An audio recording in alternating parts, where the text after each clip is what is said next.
wa ala alihi wa ashabihi wa ikhwani. Hadirin dan hadirat yang dirahmati oleh Allah Subhanahu wa taala, tentu telah diketahui bersama oleh kita semua bahwasanya tujuan kita diciptakan oleh Allah adalah untuk mengesakannya, untuk mentauhidkannya. Dalam ayat yang kita tahu semua, wa ma khalaqtul jinna wal insa illa liya'budun. Tidaklah aku ciptakan jin dan manusia kecuali untuk beribadah kepadaku, yaitu illa liwahidun, mentauhidkan aku, yaitu hanya Allah yang diibadahi dan selain Allah tidak berhak untuk diibadahi. Oleh karenanya para nabi seluruhnya diutus untuk mengingatkan tujuan ini, ya. Allah Subhanahu wa taala berfirman, wa laqad ba'atsna fi kulli ummatin rasulan an i'budullaha wajtanibut taghut. Sungguh kami telah mengutus kepada setiap umat seorang rasul yang menyeru sembahlah Allah semata dan jauhilah taghut. Yaitu tugas para nabi adalah mengingatkan tujuan kita diciptakan, ya.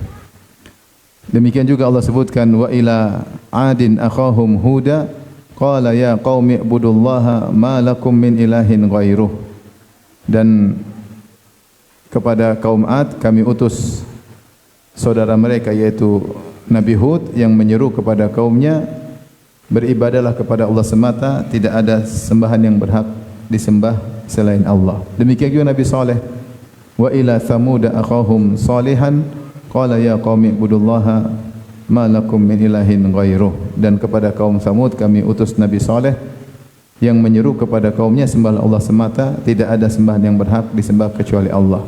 Terus berlangsung hingga Nabi Muhammad sallallahu alaihi wasallam berkata kepada kaumnya, qulu la ilaha illallah tuflihun.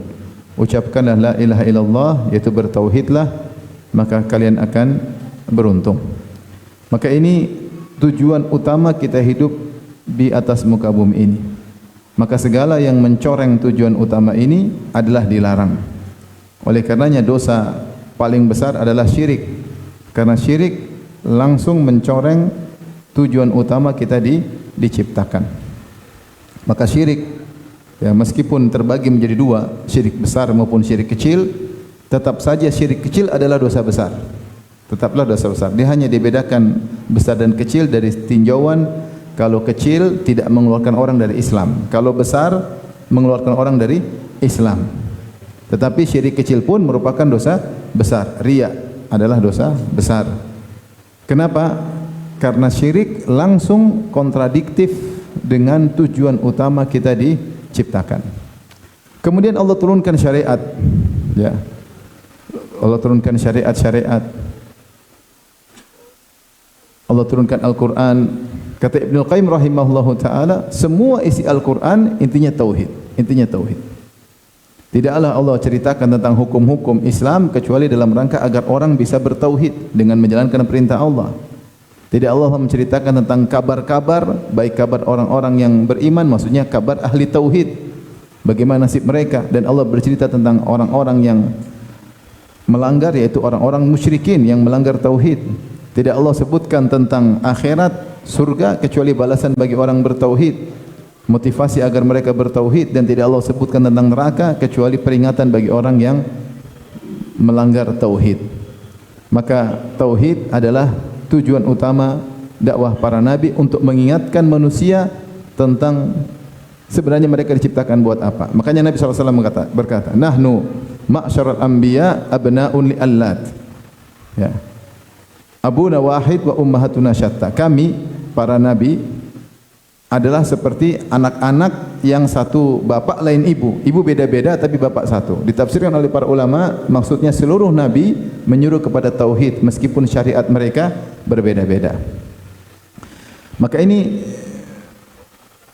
sudah sangat menjelaskan dengan tegas bahwasanya tauhid adalah sangat urgen bagi setiap manusia.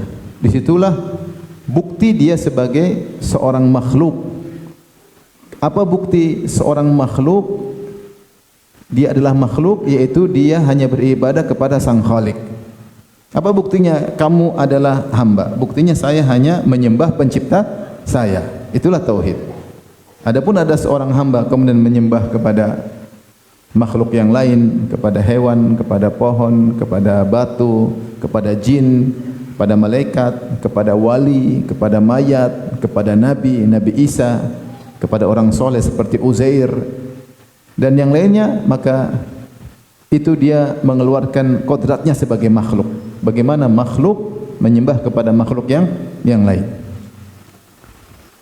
Hakikat hubungan paling kuat antara makhluk dengan Khalik, yaitu sang makhluk tidak beribadah kecuali kepada penciptanya. Makanya seperti dalam doa sujud, Nabi berdoa, sajada wajhi lilladzi khalaqahu wa sawwarahu wa syaqqa sam'ahu wa basarahu. Telah sujudlah wajahku kepada zat yang telah menciptakan wajahku ini, yang telah memberi bentuk kepada wajahku ini, wa sawwarahu wa syaqqa sam'ahu wa basarahu, yang menjadikan wajahku ini bisa mendengar dan bisa melihat. Karena wajah ini adalah makhluk, maka dia hanya sujud kepada yang menciptakannya. Nah, ini hendaknya kita tanamkan pada seluruh manusia, terutama kita kepada keluarga kita, kepada istri kita, kepada anak-anak kita. Bahwasanya tujuan kita diciptakan ini adalah untuk menunjukkan ubudiyah, kita ini makhluk dan kita hanya beribadah kepada Allah, dan itu adalah tauhid. Ya. Saya sering sampaikan bahwasanya semua yang Allah ciptakan ada tujuannya. Allah ciptakan matahari ada fungsinya. Allah ciptakan bulan ada fungsinya. Allah ciptakan udara ada fungsinya. Nah, Allah ciptakan antum ini fungsinya apa? Apa tujuannya? Allah ciptakan kita tujuannya untuk bertauhid. Semua yang Allah siapkan sarana, prasarana, alam semesta untuk kita agar kita bisa bertauhid kepada Allah Subhanahu wa taala.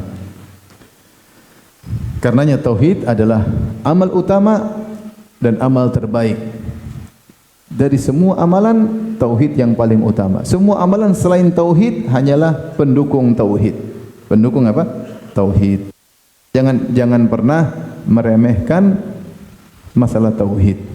Makanya tauhid adalah pembahasan yang tidak pernah selesai, pembahasan yang terus-menerus diulang-ulang.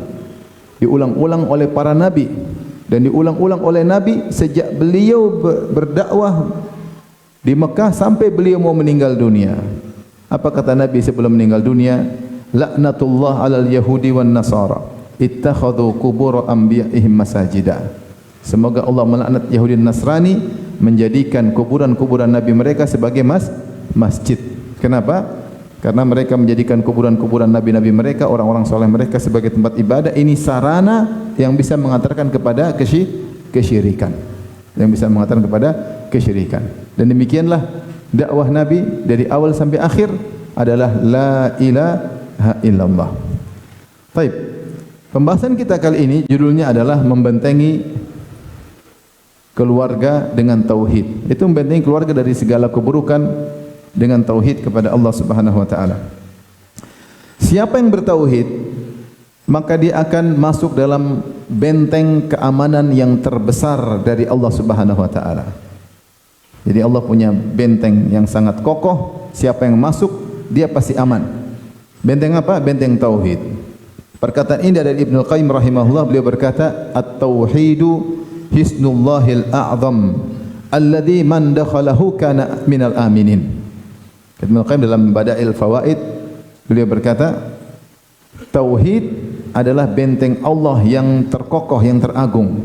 Siapa yang masuk dalam benteng tersebut, maka dia termasuk orang-orang yang aman. Karena sebelum dia masuk sudah ada orang-orang yang aman dalam benteng tersebut. Sehingga dia akan masuk dalam barisan minal aminin, orang-orang yang aman. Ini perkataan yang indah yang menunjukkan siapa yang semakin mengkokohkan tauhidnya, maka dia akan diberi keamanan dari Allah, karena Allah memberi benteng baginya sehingga dia akan aman. Adapun dalilnya banyak. Di antaranya Allah berfirman tentang perdebatan antara Ibrahim alaihissalam dengan kaumnya, penyembah matahari, penyembah rembulan, penyembah bintang, yang Allah sebut dalam surat Al-An'am. Mereka menakut-nakuti Ibrahim dengan sembahan-sembahan mereka. Jangan-jangan kau kualat wahai Ibrahim kalau tidak menyembah sembahan-sembahan kami. Atau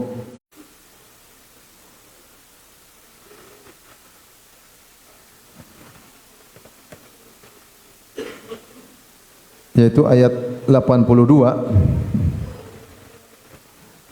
dalam ayat 81 Nabi Ibrahim berkata, wa kaifa akhafu ma asyraktum, bagaimana aku takut dengan sembahan-sembahan kalian yang kalian sekutukan Allah dengannya. Wa kaifa akhafu ma asyraktum, bagaimana saya mau takut? Wala takhafuna annakum asyraktum billahi ma lam yunazzil bihi alaikum sultana, sementara kalian tidak takut berbuat syirik kepada Allah Subhanahu wa taala. Harusnya kalian yang takut, bukan saya.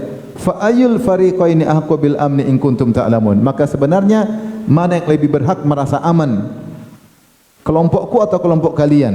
In kuntum ta'lamun, jika kalian mengetahui. Setelah itu Allah turunkan statement dari Allah, alladzina amanu wa lam yalbisu imanahum bidzulmin, sungguhnya orang-orang yang beriman dan tidak mencampurkan keimanannya dengan syirik apapun, ulaika lahumul amnu, mereka itulah yang berhak mendapatkan keamanan, wa hum muhtadun, dan mereka mendapat petunjuk. Jadi ketika Ibrahim berdebat dengan kaumnya, mereka nakut-nakuti Ibrahim, hati-hati kau Ibrahim, hati-hati Ibrahim, kau cela-cela Tuhan-Tuhan kami, kau cela-cela sembahan kami. Maka Ibrahim bantah, bagaimana saya mau takut dengan sembahan-sembahan kalian, sementara kalian tidak takut kalian berbuat syirik? Sebenarnya siapa yang lebih merasa aman, yang bertauhid atau yang berbuat syirik? Maka Allah turunkan statement Allah, alladzina amanu, orang-orang yang beriman, walam yalbisu imanahum bidzulmin, tidak mencampurkan iman mereka dengan tauhid, dengan kesyirikan, tidak mencampurkan iman mereka dengan kesyirikan, ulaika lahumul amnu, mereka itulah orang-orang yang aman, dapat keamanan secara mutlak, wa hum muhtadun, dan mereka dapat petunjuk. Ini dalil bahwasanya siapa yang bertauhid dia akan diberi keamanan. Demikian juga Allah sebutkan dalam surat An-Nur ayat 55 kalau tidak salah, atau ayat 50, saya carikan ayatnya. Allah berfirman, wa adallahu alladhina amanu minkum wa amilus salihati la yastakhlifannahum fil ard kama istakhlafal ladzina min qablihim. Ayat 55. Allah menjanjikan, wa adallahu alladhina amanu minkum, Allah berjanji, menjanjikan bagi orang-orang yang beriman di antara kalian, wa amilus salihat, dan beramal saleh, la yastakhlifannahum fil ardi, Allah akan menjadikan mereka berkuasa di atas muka bumi, wala yumakkinanna lahum dinahum alladzi irtadha lahum, dan Allah akan buat mereka bisa menjalankan agama yang Allah ridai bagi mereka. Kemudian kata Allah, wala yubaddilannahum min ba'di khaufihim amna, dan Allah akan mengganti rasa takut mereka dengan keamanan. Syaratnya apa? Ya'budunani la yusyrikuna bi syai'a, mereka beribadah kepadaku semata dan tidak berbuat syirik sama sekali. Wa man kafara ba'da dzalika fa ulaika humul fasiqun, siapa yang kafir setelah itu maka mereka orang fasik. Ini surat An-Nur ayat 24. Siapa yang bertauhid pasti Allah menangkan, pasti Allah jayakan, dan pasti Allah berikan rasa aman. Pasti Allah berikan rasa aman. Maka tauhid mendatangkan keamanan. Oleh karenanya kalau seorang sudah tauhidnya tinggi, meskipun dan sudah kualitas sangat tinggi, meskipun ditakut-takutin orang, maka dia akan tetap tenang. Buktinya siapa? Buktinya Nabi Hud alaihissalam.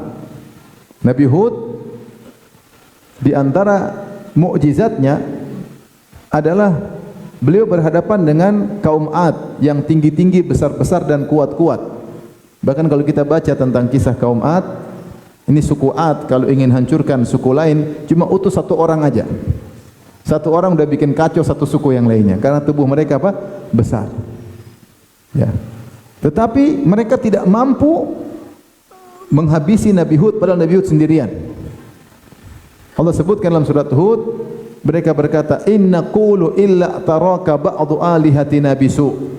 Wahai Hud, menurut kami engkau sudah kualat, terkena keburukan dari sebagian Tuhan-Tuhan kami, karena kau mencela Tuhan-Tuhan kami, kau pasti kualat. Kau pasti sudah ciloko kalau bahasa kita ya. Apa kata Nabi Hud? Qala inni usyhidullah, saksikanlah. Inni usyhidullah, aku persaksikan Allah sebagai saksiku. Washhadu, dan kalian juga jadi saksi bagiku. Washhadu anni bari'um mimma tusyrikuna min dunih. Aku berlepas diri dari kesyirikan yang kalian lakukan kecuali hanya Allah yang aku tidak berlepas diri. Kemudian kata Nabi Hud, fakiduni jami'an thumma la tunzirun. Kalian semua berbuat makarlah kepadaku seluruhnya bersatu padu. Kalian, dukun-dukun kalian, sembahan-sembahan kalian, suku kalian semua bikin makar kepadaku. Tsumma la tunzirun, dan jangan tunda-tunda, sekarang juga. Inni tawakkaltu 'ala Allahi rabbi wa rabbikum ma min dabbatin illa huwa akhidhun bi nasiyatiha. Inna rabbi 'ala siratim mustaqim. Adapun aku bertawakal kepada Allah, Rabbku dan Rabb kalian. Tidak ada makhluk melata kecuali Allah pegang ubun-ubunnya. Semua diatur oleh Allah. Ini sebagian ulama mengatakan inilah mukjizat Nabi Hud. Dia sendirian berhadapan dengan orang-orang hebat tapi dia tidak bisa celaka. Padahal dia tantang, kalian kompaklah semuanya, serang aku sekarang. Ini tauhidnya ketinggian. Nantang, pede Nabi Hud alaihissalam, luar biasa. Sama ketika Nabi Muhammad takut-takutin, alladzina qala lahumun nas innan nas qad jama'u lakum fakhshawhum fazadahum imana wa qalu hasbunallahu wa ni'mal wakil. Ketika datang utusan dari Abu Sufyan nakut-nakutin kepada Rasulullah, wahai Muhammad, Abu Sufyan sedang kumpulin pasukannya ingin nyerang balik kalian, takutlah kepada mereka. Nabi Muhammad tidak takut, dia mengatakan hasbunallahu wa ni'mal wakil, cukuplah Allah sebagai penolongku. Ternyata mereka enggak jadi nyerang, takut. Inilah kalimat tauhid yang diucapkan oleh Ibrahim ketika seluruh penduduk negerinya, bayangkan, ubnu lahu bunyanan wa alqu fil jahim, bikin bangunan untuk taruh kayu bakar, bikin bangunan. Dia Ibrahim ditahan dulu, suruh bikin bangunan. Ada yang bilang dia di penjara, ditahan, dibikinlah bangunan, ditumpuklah kayu bakar, dibikin bangunan supaya apa? Supaya apinya tidak keluar, supaya jadi seperti apa? Presto untuk bakar Ibrahim alaihissalam. Setelah itu dilempar Ibrahim, lemparkan di tengah api yang menyala-nyala. Ketika dilempar dia bilang apa? Hasbiyallah wa ni'mal wakil. Dia tidak bergeser, dia rela mengorbankan dirinya untuk membela tauhid, dan Allah tolong dia. Kita mungkin tidak sampai derajat tersebut. Tetapi semakin tauhid semakin kokoh, semakin Allah berikan apa? Keamanan. Semakin Allah berikan keamanan. Itu janji Allah Subhanahu wa taala. Oleh karenanya kita tanamkan pada diri kita, pada istri kita, pada anak-anak, bertauhidlah. Karena engkau kalau bertauhid selalu menggantungkan dirimu kepada Allah, maka kau akan diberi apa? Keamanan oleh Allah Subhanahu wa taala. Bagaimana tidak kita bersandar? Kalau bahasa dunia kita backingan kita, kalau bahasa kita. Misalnya kita punya backingan jenderal, kita berani enggak? Berani. Jenderal bintang 7. Ini bagaimana kalau kita bertawakal kepada Allah Subhanahu wa taala yang kata Nabi Hud, "Ma min dabbatin illa huwa akhidhun bi nasiyatiha." Tidak ada makhluk, binatang melata, hewan apapun, manusia manapun kecuali Allah pegang ubun-ubunnya, Allah yang mengaturnya. Maka segala urusan di tangan Allah Subhanahu wa taala. Jadi seorang merasa aman, Allah akan berikan keamanan. Meskipun di tengah kekacauan yang ada, meskipun di tengah kesulitan yang ada, tetap ada rasa aman Allah berikan dalam hati seseorang. Berbeda kalau orang tidak punya tauhid, dia gelisah, mau kepada siapa dia bersandar, dia pikir si fulan, dia pikir si fulan, dia pikir si fulan. Oh ini kayaknya enggak bisa, ini diharapkan ternyata mengecewakan. Ini kayaknya sulit diharapkan, ternyata dia juga susah. Begitu pikirannya. Tapi kalau dia bertauhid, dia bersandar kepada Allah, maka Allah akan kirimkan bantuan dengan cara Allah sehingga dia tetap aman. Jadi ini penting dalam kehidupan sehari, karena rasa aman, kenyamanan dalam hati itu penting dalam menjalani segala aktivitas. Dalam menjalani kehidupan rumah tangga, dalam menjalani kehidupan dalam pekerjaan, dalam aktivitas keseharian. Keamanan dalam hati itu sangat dibutuhkan, dan cara terbaik untuk meraih keamanan adalah dengan bertauhid kepada Allah Subhanahu wa taala. Bayangkan seorang mau keluar rumah, dia bertawakal kepada Allah, dia bertauhid. Apa doanya keluar rumah? Bismillahi tawakkaltu 'alallahi la haula wala quwata illa billah. Aku menyebut nama Allah, aku bertawakal kepada Allah. La haula wala quwata illa billah. Kalimat tauhid, tidak ada daya dan upaya, tidak ada kejadian, tidak ada perubahan satu kondisi menuju kondisi yang lain kecuali dengan izin Allah Subhanahu wa taala. Allahumma inna a'udzubika an adil au udal au azil au uzal au adlim au uzlam au ajhal au yujhala alayya. Di antara doa keluar rumah kita sambung dengan doa tersebut. Ya Allah, aku berlindung kepada Engkau an adil, dari jangan sampai aku tersesat, au udal, atau aku disesatkan orang, jangan sampai, ya, au azil, atau aku tergelincir, au uzal, aku digelincirkan orang, au adlim, jangan sampai aku zalimi orang, au uzlam, jangan sampai aku dizalimi orang, au ajhal, atau aku berbuat kejahilan, di antaranya kemaksiatan, au yujhala alai, atau aku dibodoh-bodohin orang. Nyaman dia keluar rumah, tenang. Ketika dia berdoa dengan doa keluar rumah, malaikat berkata, hudita, wuqita, kau telah diberi petunjuk, kau telah dijaga oleh Allah Subhanahu wa taala. Keluar dengan tauhid. Cuma kita kadang lupa baca doa tersebut. Terkadang kita doa pun tanpa kehadiran hati. Padahal Nabi bersabda, ud'ullaha wa antum muqinuna bil ijabah. Wa'lamu annallaha la yastajibu du'aan min qalbin ghafilin lahin.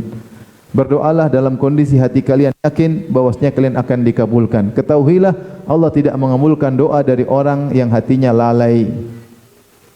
Maka ketika kita keluar rumah baca doa tersebut dengan menghayati, itu cuma butuh enggak sampai 1 menit. Kita baca doa tersebut, maka akan ada kenyamanan dalam hati ketika keluar rumah. Saya sudah berdoa. Ada kenyamanan. Kenapa? Kita sudah menyerahkan urusan kita kepada Allah Subhanahu wa taala. Jadi kita sudah masuk dalam benteng tauhid dan kita akan diberi keamanan. Taib, di antaranya dengan bertauhid, ketika kita pun dicoba oleh Allah dengan kondisi-kondisi genting, maka Allah akan membentengi kita sehingga kita bisa keluar dari kondisi genting tersebut. Allah menyebutkan contoh tentang kisah Nabi Yunus. Wa inna Yunusa la minal mursalin id abaqa ilal fulkil mashhun. Nabi Yunus alaihissalam adalah seorang rasul dari para rasul. Tatkala dia pergi kemudian dia naik kapal, ya. Kemudian akhirnya dia ketika naik kapal ternyata ombak besar. Kemudian mereka harus mengundi, harus ada yang dibuang dari kapal supaya selamat. Ketika diundi ternyata keluar nama Nabi Yunus. Mereka enggak enak, ini orang soleh. Ulangi lagi undian. Siapa yang harus loncat? Yunus lagi. Siapa lagi lompat? Yunus lagi. Yunus enggak enak, dia loncat langsung. Kata Allah, faltaqahumul hutu wa huwa mulim. Maka dia loncat, ditelan oleh ikan paus. Tapi gimana? Genting atau tidak ditelan ikan paus? Genting. Masuk dalam kegelapan. Makanya Allah mengatakan, fanada fi dhulumat, maka dia pun menyeru berdoa kepada Allah. Tauhid dia serukan dalam kegelapan. Kegelapan apa aja? Kegelapan perut ikan paus. Ikan paus enggak ada lampunya, dalam perut enggak ada lampu.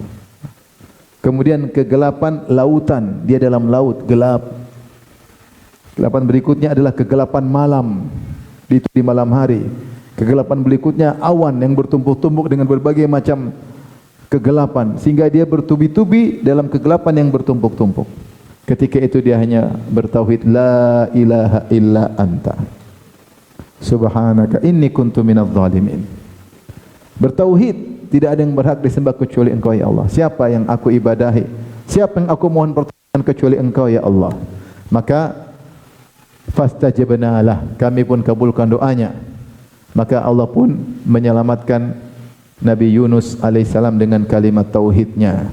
Oleh karena dalam sahihain dari Ibnu Abbas radhiyallahu anhuma, anna Rasulullah sallallahu alaihi wasallam kana yaqulu indal karb, adalah kebiasaan Rasulullah SAW kalau dalam kondisi genting beliau mengucapkan kalimat tauhid. Hafalkan doa ini. La ilaha illallahu al-azimul halim. Ulangi. La ilaha illallah al-azimu al-halim. Lihat, al-azim baru al-halim.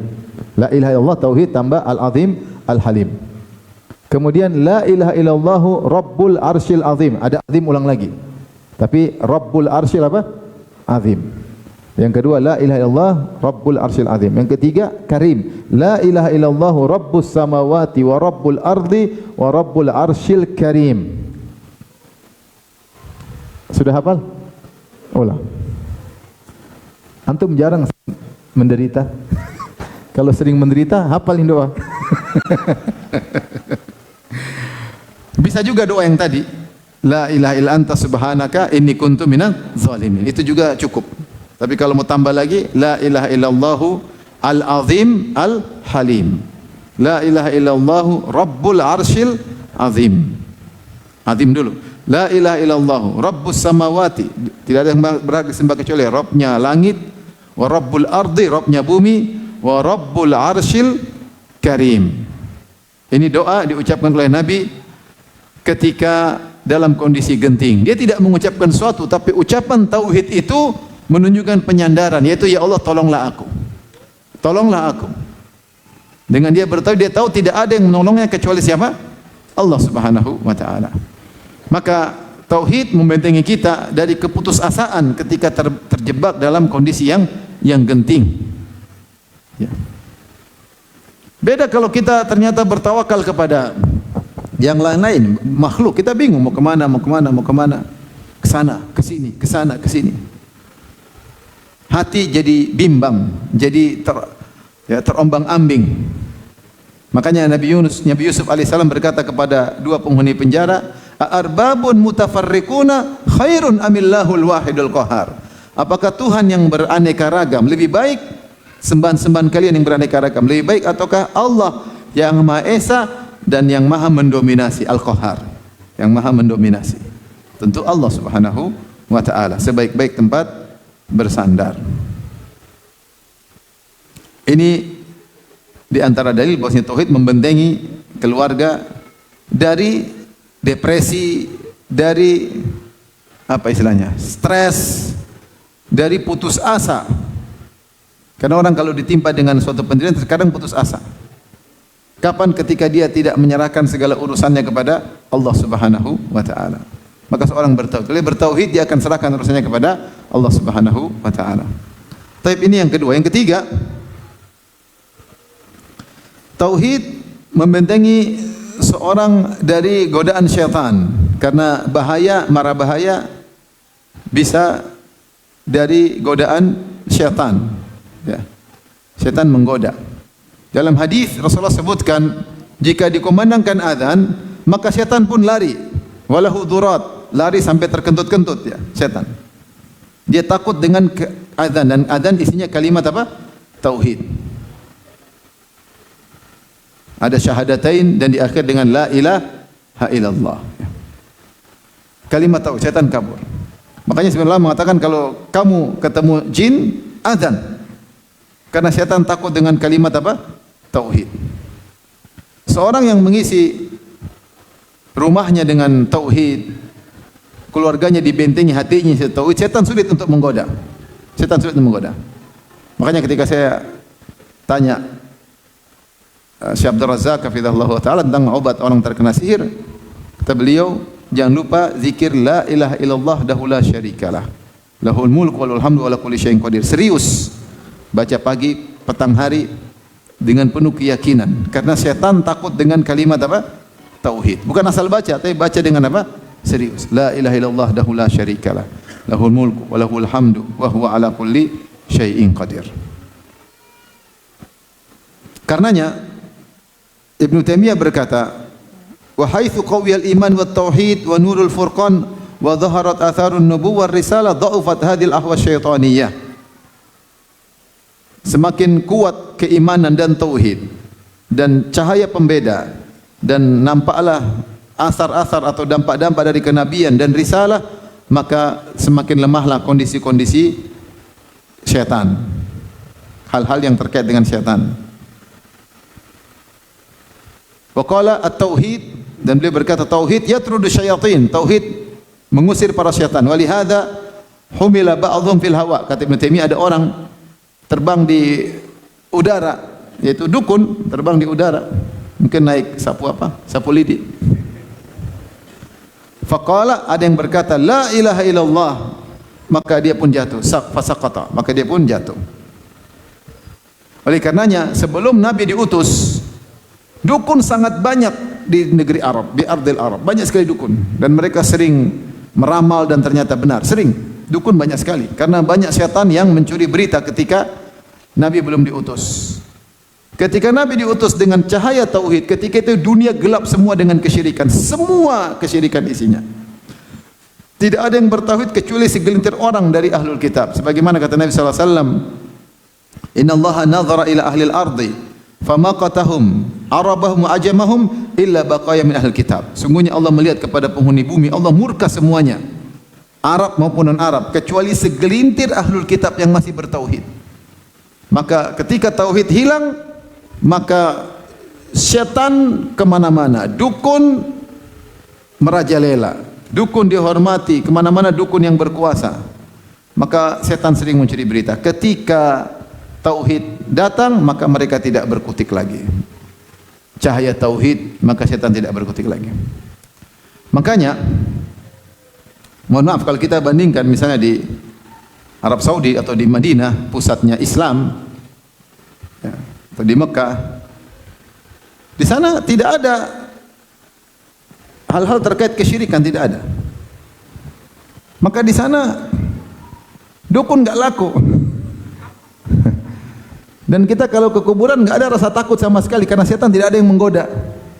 Jadi benar sabda Nabi, pergi ke kuburan untuk ingat mati, dan di antara ziarah kubur sunnahnya boleh malam hari. Bahkan Nabi sering ziarah kubur malam hari, sering. Kita kalau ziarah kubur malam hari sendiri, kira-kira berani nggak? Nabi sering ziarah kubur sendiri, pergi ke Baqi sendirian. Pernah suatu hari dia pergi, Aisyah ikutin. Aisyah cemburu, kirain Nabi pergi ke istri satunya, ternyata ke kuburan. Ke kuburan. So tidak ada rasa takut, karena tauhid di mana-mana. Karena tauhid di mana-mana. Cahaya tauhid, azan menggema di mana-mana. Tidak ada yang pakai jimat-jimat, tidak ada yang percaya dukun. Dukun di sana kalau ketahuan dibunuh. Ya. Tidak ada penyembahan terhadap kuburan, tidak ada. Tidak ada khurafat-khurafat. Sehingga benar-benar kalau kita ke kuburan malam hari tidak rasa takut sama sekali. Saya pernah sama keluarga, kami naik mobil kejebak di tengah padang. Mobil macet, bannya kelilit bekas ban sehingga nggak bisa gerak. Kita harus jalan kalau nggak salah mungkin 3 kilo dalam kegelapan. Anak-anak nggak ada yang nangis, nggak ada yang takut. Itu cuma takut kalau ada hewan. Adapun merinding nggak ada. Coba kalau di pelosok, lewat ke kuburan, ketakutan. Sampai ada saya lihat di YouTube, ada Gojek, dia shooting, dia naik motor, kata dia cuma bayar 8.000 suruh lewat kuburan lagi, katanya. Ketakutan dia. Kalau 100.000 enggak apa-apa, cuma 8.000 suruh lewat kuburan, dia ketakutan. Jadi subhanallah, jadi ada asar dampaknya. Karena setan benar-benar hadir, benar-benar menggoda. Tinggal kita kuatkan tauhid, kemudian kita berani cuekin mereka. Tapi ketika cahaya tauhid meredup, maka setan berkeliaran, dan para pengikut setan juga berkeliaran. Dukun-dukun beraksi, sampai ada paguyuban para dukun. Maka dengan seorang bertauhid kepada Allah Subhanahu wa taala, maka dia akan terbentengi dari gangguan syaitan. Dan kita tahu syaitan ya siap menggoda, siap menyerang, apalagi dia disuruh oleh pawangnya, dukunnya ya. Apalagi disuruh sama syaitan yang lebih gede, dia takut, maka terjadilah apa yang terjadi. Maka di antara cara kita untuk menjaga keluarga, membentengi agar terjauhkan dari godaan-godaan syaitan, godaan para dukun adalah dengan menguatkan tauhid kepada Allah Subhanahu wa taala. Makanya di antara zikir yang paling ditakuti adalah ayat kursi. Ayatul kursi. Allahu la ilaha illa huwal hayyul qayyum. Itu yang dibuka dengan kalimat tauhid. Dibuka dengan kalimat tauhid. Sebelum tidur kita baca ayatul kursi. Habis salat fardu kita baca ayatul kursi. Saya pernah nonton di YouTube ada seorang syekh cerita tentang penyihir yang taubat. Penyihir yang taubat. Penyihir tersebut cerita, ya, dia kirim jin untuk menggoda atau menyantet atau mengganggu orang. Ternyata jin tersebut gagal terus. Ternyata orang yang digoda itu tidak pernah meninggalkan baca ayat kursi setiap habis sholat. Tidak pernah meninggalkan baca ayat kursi setiap habis sholat. Itu membentengi diri dengan tauhid. Tapi harapan saya kalau kita baca ayatul kursi, tolong dihayati. Tolong dihayati. Kita ini masalahnya banyak zikir kita hafal tapi kita kurang menghayati sehingga aliran tauhid masih kurang. Masih kurang, ya. Kalau kita hayati tentu efeknya lebih kuat. Jadi perlu kita untuk menghayati makna-makna zikir yang kita baca. Kemudian di antara fungsi tauhid membentengi keluarga yaitu membentengi keluarga dari berbagai macam khurafat yang tersebar di medsos. Sekarang khurafat banyak sekali. Katanya bisa begini, kalau begini bisa begitu, datang ke sini nanti begini. Dan banyak orang ketika lemah, sakit parah atau kebingungan, terlilit hutang, maka mereka selalu mencari jalan pintas. Jalan pintas tersebut biasanya ke dukun. Biasanya ke dukun, ya. Dan akhirnya dukun ini enggak berhasil. Oh, kau sedang diserang oleh dukun yang lain, kau harus gini. Dia cari dukun yang lebih hebat lagi. Terus hatinya bimbang, terombang-ambing, terus kasihan. Dia lupa kepada Allah Subhanahu wa taala. Kalau yang sudah pakai jimat, jimat ini kurang ampuh, pergi ke gunung yang tinggi, cari jimat yang lain. Oh, dukunnya kurang setan, yang lebih setan lagi dukunnya mana? Sehingga itu pakai jimat, pakai gigi harimau. Ini macannya macam-macam ompong, cari macan Sumatera misalnya. Sehingga selalu seperti itu.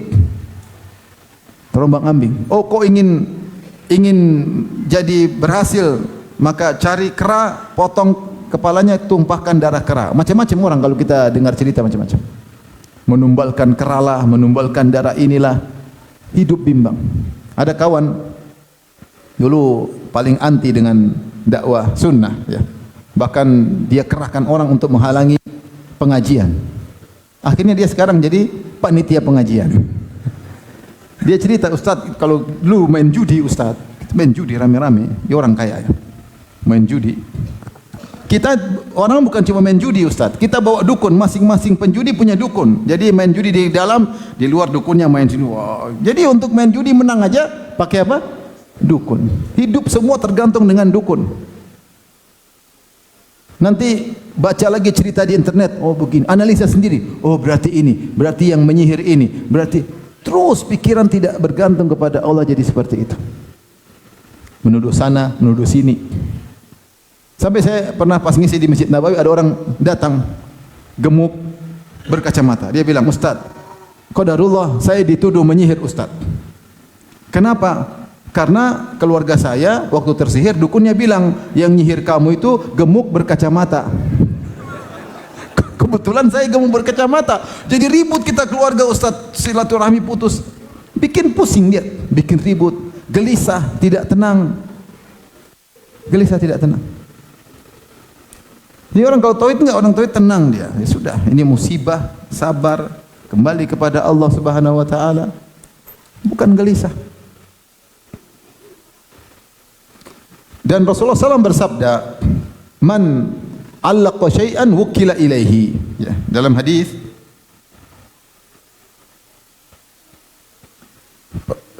seorang perawi berkata, "Dakhaltu ala Abdullah bin Hukaim wa bihi humrah, faqultu ala tu'alliqu tamimah." Aku menemui sahabat Abdullah bin Hukaim dan dia sedang sakit. Aku berkata, "Apa kau tidak pakai jimat?" Faqala, "Na'udzubillah min dzalik." Kata dia, aku berlindung kepada Allah dari hal tersebut. Ya. Ya. Kemudian beliau berkata, Rasulullah SAW bersabda, man allaqa syai'an wukila ilaihi. Siapa yang memakai jimat, dia akan dibuat tawakal kepada jimat tersebut. Ini yang paling berbahaya. Siapa yang berpaling dari Allah kepada sebab, dia akan dijadikan bertawakal kepada sebab tersebut. Orang kalau sudah kejebak dengan dukun, sudah dia terus bertawakal kepada dukun, terus dukun ngomongin dia ikuti, tidak berhasil lagi, begini berhasil, tunggu Pak begini, terus bertawakal kepada dukun. Dia kalau dia masuk ke dunia jimat, bertawakal kepada jimat. Inilah syirik. Kenapa? Dia meninggalkan tawakal kepada Allah dan hatinya pasti gelisah. Sehingga terjadi pertarungan antar dukun dan seterusnya. Sampai akhirnya ada yang mengambil kesempatan dalam kesempitan. Ada dukun yang pintar, dukun palsu. Dia datang kepada dua orang yang sedang saling bersaing untuk jadi caleg, jadi pejabat. Dia datang kepada dua calon. Dia datang kepada, kata dia, Bapak pasti menang kalau sama saya. Tinggal Bapak datangkan 1 miliar. Pokoknya kalau Bapak kalah, saya ganti 1.200.000.000. Bapak pasti menang. Kalau kalah, saya kasih bonus 200 apa? Juta. Dan siapa yang tidak mau, ya enggak apa-apa, taruh. Dia datang kepada yang kedua. Sama.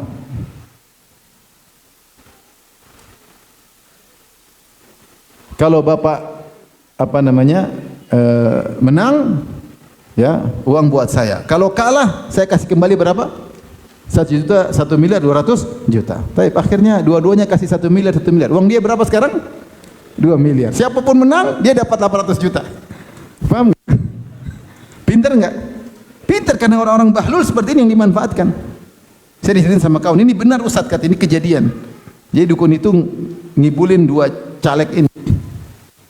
1 juta saja. Siapa yang enggak? Kalau Bapak kalah, saya kasih bonus 200 juta. Ya senang aja.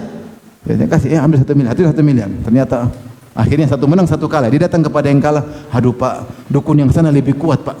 Saya enggak bisa. Udah Bapak 1 miliar 200 juta, saya kasih bonus. Yang satu 800 juta masuk, padahal dia enggak bikin apa-apa, cuma ngibulin. Dan di Indonesia banyak sekali orang dikibulin. Merubah uang lah, jadi inilah, jadi anulah. Jadi orang, ya Allah, saya ketemu orang ketipu dia ketika usahanya jatuh, ada yang kasih harapan. Ada harta karunnya siapalah, harta karunnya inilah, harus bayar inilah. Dia tidak tawakal kepada Allah, tapi mengikuti khurafat-khurafat. Akhirnya semakin terpuruk. Akhirnya dipenjara karena banyak masalah. Ya. Taib. Jadi hati-hati.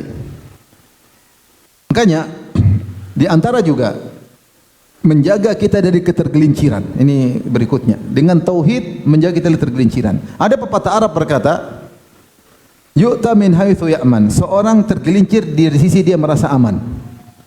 Jadi sering orang itu ketika lupa kepada Allah, dia tergelincir di situ. Misalnya dia merasa sehat, dia lupa bahwa yang kasih kesehatan adalah siapa? Allah. Situ tauhidnya hilang di poin itu. Justru dia kemudian terjatuh di situ. Ketika dia merasa ujub, dia merasa dirinya hebat, dia lupa kalau itu semua dari Allah. Nilai tauhidnya sedang nol di situ. Dalam poin ini. Nah, biasanya dia terkena di situ. Dia merasa pede, lupa bahwasanya semua kemampuannya itu adalah dari Allah Subhanahu wa taala. Kita ini hanya usaha, tapi kalau Allah tidak izinkan tidak akan dapat hasil. Saya ketemu seorang wanita, dia umroh sama saya, dia sedih ya. Ini bukti bahwasanya semua usaha belum tentu datang keberhasilan. Dia bilang, Ustaz, saya sudah olahraga teratur, dia termasuk mungkin wanita olahragawan. Saya pun makan teratur, pilih-pilih, ternyata saya kena cancer. Dia terpukul sekali di situ. Intinya betapa sering seorang terjatuh pada perkara yang dia lupa Allah Subhanahu wa taala. Maka tauhid mengajarkan seorang senantiasa untuk ingat kepada Allah Subhanahu wa taala. Sehingga dia membentengi dirinya dari ketergelinciran. Orang yang terbaik adalah orang yang diurusin oleh Allah Subhanahu wa taala. Kapan dia diurusin oleh Allah? Ketika dia menyerahkan urusannya kepada Allah Subhanahu wa taala. Dia bertawakal. Wa 'alallahi falyatawakkalul mu'minun. Hanya kepada Allah orang beriman bertawakal. Maka jadi antara doa kunut, Allahumma hdina fiman hadait wa afina fiman afait wa tawallana fiman tawallait. Maknanya, ya Allah, urusilah diriku sebagaimana orang-orang yang telah kau urusin. Ya Allah, tawalla amri, ya Allah, uruslah diriku. Anta waliyus salihin, engkau adalah pengurus orang-orang yang saleh, uruslah diriku. Apa kata Nabi Yusuf? Anta waliyyi fid dunya wal akhirah tawaffani muslima. Engkau adalah pengurusku di dunia maupun di akhirat. Engkau yang telah mengurusku sejak aku diusir oleh kakak-kakakku, sejak aku dipisahkan dari ayahku, dibuang dalam sumur seterusnya. Engkau yang mengurusku, kata Nabi Yusuf. Anta waliyyi, engkau pengurusku. Jadi ketika orang sudah tawakal kepada Allah, Allah akan mengurusnya. Sejauh mana dia bersandar kepada Allah, semakin dia diurus oleh Allah. Sejauh mana dia lupa kepada Allah, dia ditinggal oleh Allah Subhanahu wa taala. Makanya dikatakan al-khuzlan, sungguhnya kehinaan yang sesungguhnya adalah jika seorang ditinggal oleh Allah Subhanahu wa taala. Khuzlan itu ditinggal oleh Allah Subhanahu. Kapan dia ditinggal oleh Allah? Ketika dia tidak bertawakal kepada Allah, ketika tauhidnya lagi kosong di titik tersebut. Seorang berusaha bertawakal kepada Allah Subhanahu wa taala, menguatkan tauhidnya sehingga dia dijaga oleh Allah dari ketergelinciran. Jangan lupa setiap kegiatan kita bilang minimal bismillah. Kalau bisa berdoa maka berdoa.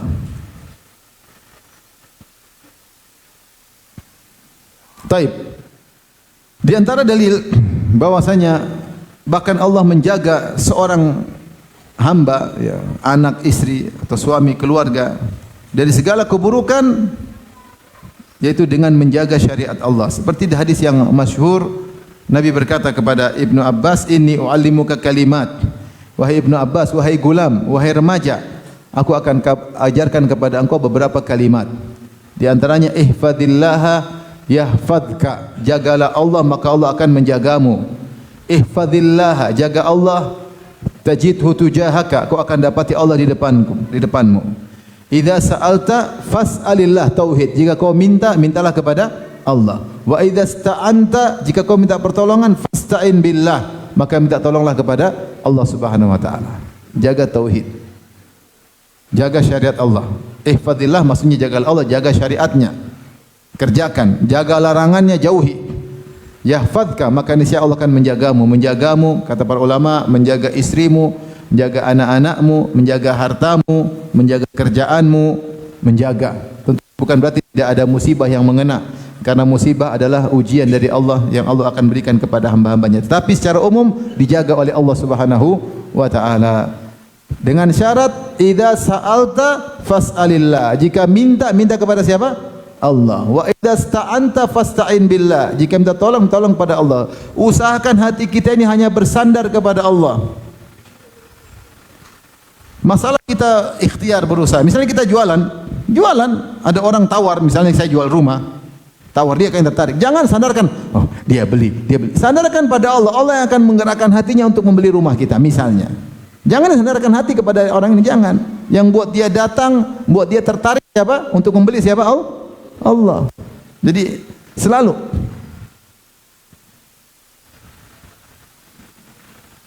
seperti itu. Kita kerja sama bos, jangan aduh bos ini, mudah-mudahan bos.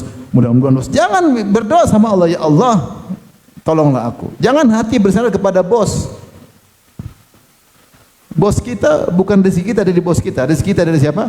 Allah. Melalui bos, melalui bos. Tapi hati kita sandarkan kepada siapa? Allah Subhanahu wa taala. Jangan pernah menyandarkan hati kepada makhluk. Kaidah mengatakan siapa bersandar kepada makhluk pasti kecewa cepat atau lambat. Tapi kalau bersandar kepada Allah tidak pernah kecewa.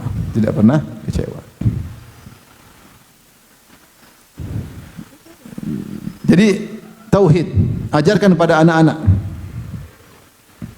Anak-anak kalau takut,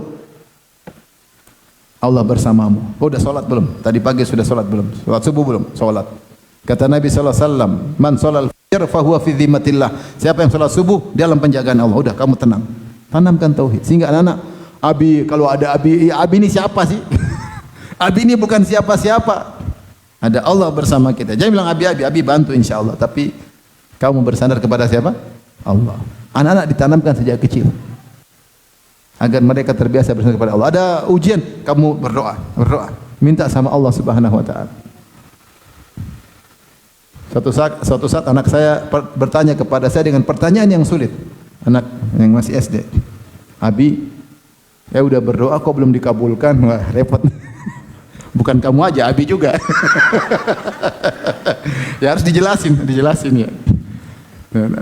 Intinya kita suruh dia berdoa kepada siapa? Allah. Sejak kecil dia karena dia akan bahagia dengan tauhid dalam hatinya. Ke depan kita ini banyak sekali problematika kehidupan. Kita enggak tahu. Harus tegar anak-anak kita, apalagi Gen Z sedikit-sedikit mutung. Aduh, Gen Z sekarang agak berat. Sedikit-sedikit apa? Mutung. Saya punya kawan, saya sudah cerita, udah sekolahkan anaknya ke sekolah yang mahal, bayar yang mahal, biaya mahal, diikuti sampai lulus, ratusan juta udah habis untuk sekolah tersebut. Habis itu cariin kerja buat anaknya, cariin kerja, sudah nyaman dapat kerjaan. Tahu-tahu pas bulan Ramadan anaknya bilang, "Bi, saya mau resign aja, Bi." "Kenapa?" "Saya mau ibadah bulan Ramadan." Nak. Ini perjalanan panjang tiba-tiba dia mau apa? Resign. Gen Z. Enggak ada mikir panjang, abinya susah, enggak ada. Nah, anak-anak kalau kita tidak dibekali dengan tauhid, ya mereka belum tentu bisa menghadapi berbagai macam apa? Ujian kehidupan. Jadi intinya, siapa yang menanamkan tauhid dalam rumah tangganya, dalam keluarganya, maka akan menjaga dirinya, menjaga keluarganya, menjaga anak-anaknya. Tinggal seorang ya menanamkan tauhid kepada keluarganya. Mungkin terakhir saya sampaikan ada satu yang saya lupa, atau ada hal yang saya lupa. Di antara fungsi tauhid, menjaga anak-anak kita agar tidak tasyabbuh dengan orang-orang non-muslim yang kebanyakan yang mereka lakukan hanyalah duniawi yang tidak bermanfaat. Kalau mau tasyabbuh dalam kecerdasan teknologi, oke, bermanfaat, enggak ada masalah. Rasulullah kalau ada bermanfaat, Rasulullah suruh ikut. Seperti ketika Salman Al-Farisi berkata, "Ya Rasulullah, kunna bi Faris idza husirna khandaqna." Ya Rasulullah, kami di Persia dulu teknik perang. Kalau kami dikepung, kami bikin khandak supaya musuh tidak bisa masuk. Rasulullah ikuti enggak? Ikuti. Berarti bertasyabuh dengan orang Persia, tapi bertasyabuh pada yang bermanfaat. Sama ketika Nabi SAW tulis surat, maka dikatakan Rasulullah mereka tidak terima kecuali ada stempel resminya. Maka Rasulullah bikin cincin tulisannya Muhammad Rasulullah, stempel, karena ini tasyabuh yang perlu. Tapi yang masalah tasyabuh yang tidak bermanfaat. Tasyabuh buka baju, tasyabuh rambut warna-warni, tasyabuh rambut botak, tinggal rambut segini, di tengah-tengahnya ada pohon kelapa, kayak pasir di tengah padang pasir. Ya Allah, saya pergi ke negara kafir pas bulan Ramadan, acara buka bersama. Tahu-tahu ada anak muda datang, rambut botak, ada kuncir di tengah, kayak pohon kelapa di tengah padang pasir. Dan dia santai-santai aja. Tasyabuh yang tidak bermanfaat. Nah, kalau seorang bertauhid, dia tahu ada namanya al-wala wal bara. Allah berfirman, "Qul hadhihi sabili ad'u ila Allah ala basiratin ana wa man ittaba'ani fa subhanallah ma ana minal musyrikin." Katakanlah Muhammad, ini adalah dakwahku, ad'u ila Allah, aku menyuruh kepada Allah, kepada tauhid. Ditafsirkan oleh At-Tabari ila tauhid. Aku menyuruh kepada tauhid. Ala basiratin, di atas ilmu, ana wa man ittaba'ani, aku dan pengikutku, fa subhanallah ma ana minal musyrikin, aku tidak termasuk orang-orang musyrik. Yaitu beda, ada garis pembeda antara muslim dan musyrik. Ketika dia tahu ini ciri khas orang musyrik, dia tidak ikut. Ini tradisi orang musyrik, tradisi non muslim, dia tidak ikut, tidak baik, ngapain diikuti? Sekarang terbalik, orang merasa bangga kalau bisa niru-niru gaya non muslim. Justru kalau pakai budaya Islam atau ajaran Islam, bukan budaya, ajaran Islam seakan-akan dia orang terbelakang. Seakan kalau pakai jilbab lengkap seakan orang terbelakang. Kayaknya tidak modern, ketinggalan zaman.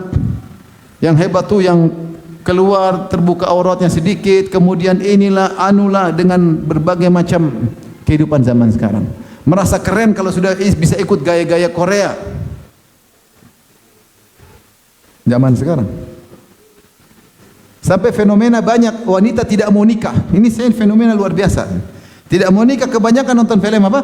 Korea. Bosnya ada perempuan yang bisa berhasil tanpa ada suami, dia bisa sukses. Dia ada contohnya.